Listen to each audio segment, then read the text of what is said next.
HIV ബാധിതന്റെ നിർണായക വെളിപ്പെടുത്തൽ. HIV ബാധിതനായിട്ടും ലൈംഗിക വൃത്തിയിൽ ഏർപ്പെടുന്നുവെന്നാണ് യുവാവിന്റെ വെളിപ്പെടുത്തൽ. കൊല്ലം സ്വദേശിയായ സ്വവർഗരതിക്കാരന്റേതാണ് വെളിപ്പെടുത്തൽ. കുടുംബം പുലർത്താൻ വേണ്ടിയാണ് ലൈംഗിക തൊഴിൽ ചെയ്യുന്നതെന്നും എവിടെയും നീതി ലഭിക്കാത്തതിനാലാണ് ഇത് തുടരുന്നതെന്നും യുവാവ് പറഞ്ഞു. തന്നെ ഒറ്റപ്പെടുത്തുന്ന സമൂഹത്തോട് കടപ്പാടും ബാധ്യതയുമില്ലെന്നും യുവാവ് പ്രതികരിച്ചു. എയ്ഡ്സ് ബാധിതരായ 2 പിഞ്ചുകുട്ടികൾക്ക് വിദ്യാഭ്യാസം നിഷേധിക്കുന്നു എന്ന് പതിറ്റാണ്ടിനു മുമ്പ് കൈരളി പീപ്പിളാണ് വാർത്ത പുറത്തുവിട്ടത്. ഇപ്പോഴിതാ സ്വവർഗരതിക്കാരനായ യുവാവിന് തൊഴിലിടങ്ങളിൽ അവഗണന. അതിനെ തുടർന്ന് സെക്സിലേക്ക് മാത്രമായി അദ്ദേഹം ഒതുങ്ങപ്പെടുന്നു. അതുവഴി നിരവധി നിരപരാധികൾക്ക് എയ്ഡ്സ് പകരുകയും ചെയ്യുന്നു.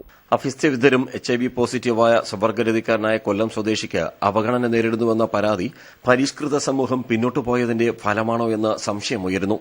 ജീവിക്കാൻ മറ്റവസരങ്ങളോ പുനരധിവാസമോ ലഭിക്കാത്തതിനാൽ ലൈംഗിക പ്രവൃത്തിയിൽ ഇപ്പോഴും തുടരുന്നുവെന്ന് ഇയാൾ പീപ്പിൾ ടിവിയോട് വെളിപ്പെടുത്തി.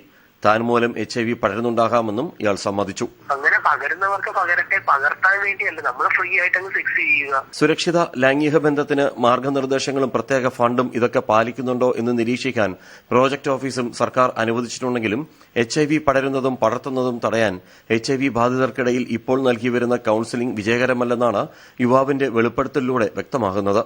കഴിഞ്ഞ 2 വർഷമായി ഇയാൾ മുട്ടാത്ത വാതിലുകളില്ല.